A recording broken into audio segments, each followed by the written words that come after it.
പത്തനംതിട്ട കോന്നി കല്ലേലി ശിവചാമുണ്ഡി ക്ഷേത്രത്തിൽ കവർച്ച.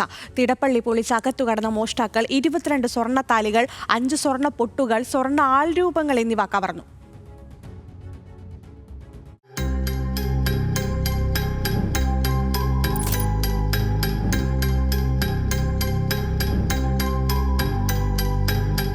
രാവിലെ ക്ഷേത്രം തുറക്കാനെത്തിയ തിരുമേനിയാണ് മോഷണ വിവരം ആദ്യം അറിയുന്നത്. ഉടൻ തന്നെ ക്ഷേത്ര ഭാരവാഹികളെയും പോലീസിനെയും വിവരം അറിയിച്ചു.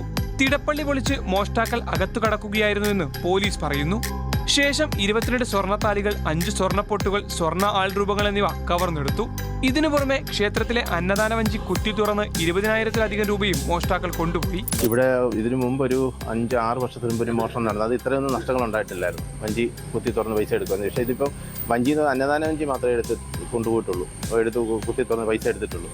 ബാക്കിയുള്ള വഞ്ചികളൊന്നും തുറന്നിട്ടില്ല. പിന്നെ അല്ലാതെ കുറച്ച് സ്വർണ്ണം ഇരുന്നത്, ദേവിക്ക് കിട്ടിയ കുറേ താലിയും ആൾരൂപമൊക്കെ ഉണ്ടായിരുന്നു. അതൊക്കെ കൊണ്ടുപോയിട്ടുണ്ട്. എല്ലാം കൂടെ ഒരു 3.5 ലക്ഷം രൂപയുടെ നഷ്ടം ഉണ്ടായിട്ടുണ്ട്. ക്ഷേത്ര പരിസരത്തു നിന്നും മോഷ്ടാവിൻ്റെതെന്ന് കരുതുന്ന താക്കോൽ കൂട്ടം പോലീസിന് ലഭിച്ചു. കോന്നി എസ്.ഐയുടെ നേതൃത്വത്തിലുള്ള പോലീസ് സംഘം, ഡോഗ് സ്ക്വാഡ്, വിരലടയാള വിദഗ്ധർ എന്നിവർ സ്ഥലത്തെത്തി ശാസ്ത്രീയ പരിശോധന നടത്തി.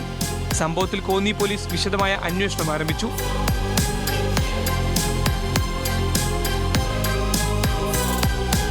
ന്യൂസ് മലയാളം, പത്തനംതിട്ട.